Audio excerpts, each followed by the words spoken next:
As formas geométricas são muito importantes no nosso dia a dia. Suas propriedades e elementos são usados para resolver vários problemas e suprir muitas de nossas necessidades. Elas nos ajudam a criar estruturas estáveis, a construir e também a determinar alturas e distâncias inacessíveis, impossíveis de medir diretamente com trenas ou outros instrumentos. Ao longo da história, situações como essa motivaram os estudiosos a desenvolverem medição à distância usando geometria. Um caso importante é o de Hiparco, astrônomo e matemático que viveu na Grécia entre 190 e 120 a.C. Hiparco desenvolveu um método para determinar a distância da Terra à Lua, a partir das propriedades dos triângulos. Foram também as formas triangulares que muito tempo antes colaboraram para o filósofo Tales de Mileto desenvolver a sua técnica de medição da distância do navio à praia. Tales de Mileto é considerado um dos 7 sábios da Grécia Antiga. Naquela época haviam lutas, guerras, conquistas, né? E você tinha que se proteger de um ataque inimigo vindo da terra ou do mar.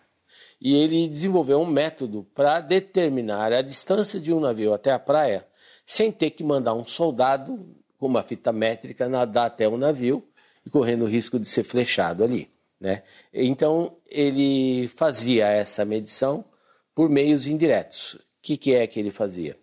Avistava o navio perpendicularmente, eu estou na beirada da praia, avisto ele perpendicularmente, como se o navio fosse um ponto A, onde eu estou um ponto B, aí eu giro 90 graus na direção da linha da praia e ando um determinado número de passos. Num determinado ponto eu finco uma estaca. Sem mudar de direção, eu ando o mesmo número de passos que eu dei do ponto B até onde está a estaca agora, que eu vou chamar de ponto C. E chego num ponto D. Nesse ponto B, eu fico de costas para o navio, giro 90 graus na outra direção e vou andando em linha reta até que aquela estaca que eu finquei e o navio estamos alinhados. Quando isso ocorre, ele sabe que esse último ponto que ele está, que é o ponto E, a distância dele até D é exatamente a distância do navio à praia, a distância entre A e B. Mas que propriedades são essas dos triângulos congruentes que Tales de Mileto conhecia tão bem? O que são triângulos congruentes? São triângulos que podem ser sobrepostos, né? E que caso é esse? É o caso ângulo, lado, ângulo. Ou seja, pensa no triângulo ABC. Eu tenho um ângulo reto porque eu estou mirando o navio perpendicularmente. Então esse ângulo é de 90 graus. Eu tenho uma determinada distância que eu controlei pelo meu número de passos. Então é um lado desse triângulo. Esse é um triângulo retângulo, portanto isso aí é um cateto. Eu tenho um outro ângulo, que é aquele ângulo que é feito pela linha imaginária entre eu no final do meu trajeto, a estaca e o ponto A onde está o navio. Esses ângulos são opostos pelo vértice, então eles são iguais. Quando eu continuo para fazer o novo triângulo, eu tenho esses dois ângulos que são opostos pelo vértice, o ângulo D, que é reto, que nem é o ângulo B, e aquela distância, a última distância que eu percorri na beirada da praia, que é igual à distância BC. BC é igual a CD. Então, esses dois triângulos são congruentes, ou seja, eles podem ser sobrepostos, porque eles têm em comum ângulo, lado, ângulo. Isso é um caso de congruência. Nós temos 3 casos de congruência, né? Comparando 2 triângulos para saber se eles são iguais, que é o caso que foi apresentado pelo Tales, que é o ângulo, lado, ângulo. Se você tem 2 triângulos com os lados iguais, né? Os lados correspondentes iguais, e também o caso lado, ângulo, lado, onde você tem um ângulo igual e os lados que formam este ângulo também são iguais. Vamos lá, pessoal. Além das congruências, as figuras geométricas apresentam propriedades que são também importantes no dia a dia de muitos profissionais. Meu nome é Gustavo Calazans, eu sou arquiteto. E o que um arquiteto faz? Um arquiteto, ele planeja coisas que serão construídas. A arquitetura se baseia totalmente na geometria. É óbvio que a gente acaba caindo em formas mais puras por uma questão de simplicidade, de facilidade. Às vezes, por exemplo, a curva na arquitetura é uma coisa muito difícil de fazer. Então ela pode parecer, ela é simples como geometria, mas ela na arquitetura é difícil de executar. O mais comum é você ter os retângulos e quadrados, né? Os ângulos de 90 graus são super comuns na arquitetura. E eu vou ter as inclinações, por exemplo, nos telhados. Então os telhados sempre vão ser triângulos. Então eu vou ter 30 graus, depende da telha que eu vou usar, é 30 graus, 10 graus, 5 graus de inclinação. Mas, sim, a arquitetura é toda composta por milhões de formas geométricas, né? Se você for pensar, é geometria pura. Eu estou o tempo todo pensando em linhas, planos e inclinação entre essas coisas. O que a gente tem é um código, só que é um código que ele trabalha por desenhos e por medidas. Desenhos, medidas, escalas. Então, a gente tem lá uma série de elementos que vão fazer com que a gente possa transmitir a nossa ideia, né? Essa coisa que é abstrata, para uma outra pessoa que possa entender que ideia é essa e como é que eu posso executar isso e colocar isso materializado. A ideia realmente é de eu reduzir a realidade a uma escala que seja trabalhável. A proporção existe, né, no mundo. O que acontece é que na hora que você vai desenhar, essa proporção é mantida. Então eu consigo fazer 1 metro se reduzir a 1 centímetro. O meu desenho de uma casa, que seria o desenho de uma casa inteira, que ocuparia, sei lá, 15 metros por 20 metros, vai se reduzir a 15 centímetros por 20 centímetros. O que foi apresentado pelo arquiteto foi uma planta de uma construção, né? E a gente sabe que uma construção civil, né, a gente tem um desenho, e esse desenho cabe numa folha de papel. E o tamanho real não cabe no tamanho de papel. Então, ou seja, a gente tem a ampliação daquele desenho. Então, quando a gente tem ampliação ou redução de uma figura que tem o mesmo formato, a gente fala que essas figuras são semelhantes. Lados correspondentes proporcionais e os ângulos iguais. E foi utilizando as propriedades de semelhança dos triângulos que Tales de Mileto conseguiu descobrir como resolver mais um problema de medição indireta. Toda a produção do Tales está intimamente relacionada, por exemplo, ao estudo da semelhança de triângulos. Ele foi o primeiro a apresentar proposições. Ele é muito famoso porque conta-se, né, que ele, na discussão com os egípcios, ele disse que era possível medir o tamanho da pirâmide sem ter que subir nela. Então, isso pode ser folclore, mas tem um pouco de verdade nessa história. Ele teria acontecido assim. Ele foi até lá, fincou uma estaca, sua bengala, qualquer coisa do tipo no chão, e ficou observando, fez uma marquinha e ficou observando o tamanho da sombra da bengala.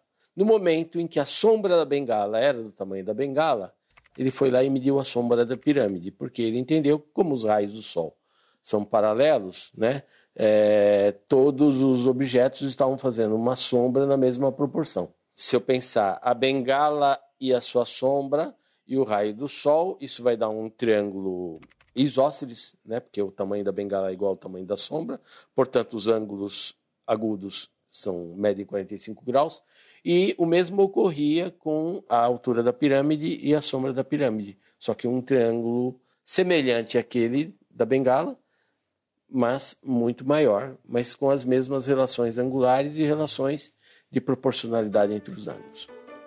Outro problema muito comum é como determinar com precisão um ângulo reto. Esse conhecimento é essencial na construção civil.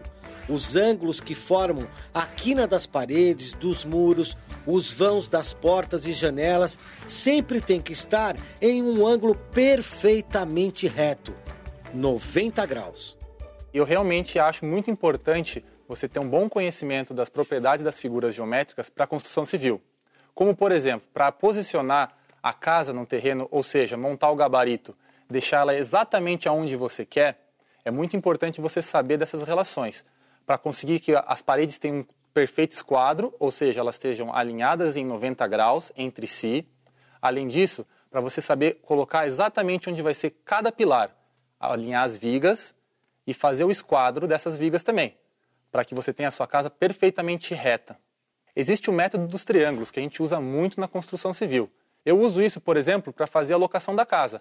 Se eu tenho uma casa que é no esquadro, eu faço essa conferência para ver se realmente está no esquadro e não vai sair nada errado. Para construir esse esquadro, você pode utilizar uma linha. Se você quer um ambiente maior, você utiliza uma linha e trena. Então, por exemplo, numa casa, eu posso utilizar tanto na locação como na conferência de uma parede. Na locação, eu utilizo o seguinte: no gabarito, eu meço 3 metros aqui, 4 metros aqui, e a distância entre esses dois pontos tem que ser 5. Aí está garantido o esquadro. Se é numa parte interna, eu posso fazer a mesma coisa para construir uma parede. 3, 4 e 5. Ou menor, 1,5, 2 e 2,5. Se isso bateu, está garantido que ali tem 90 graus. E esse não é um problema novo. Os antigos egípcios já precisavam de segurança para determinar os ângulos retos de suas construções e não contavam com instrumentos de precisão. E para isso eles usavam uma técnica conhecida como 13 nós. Para dividir as terras férteis que ficavam às margens do rio Nilo, os antigos egípcios desenvolveram uma técnica que utilizava as propriedades de um triângulo retângulo.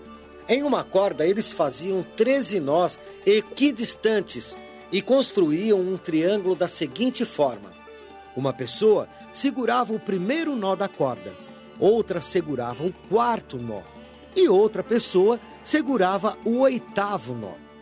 Depois, a pessoa que estava segurando o primeiro nó segurava também o último nó, fechando o triângulo.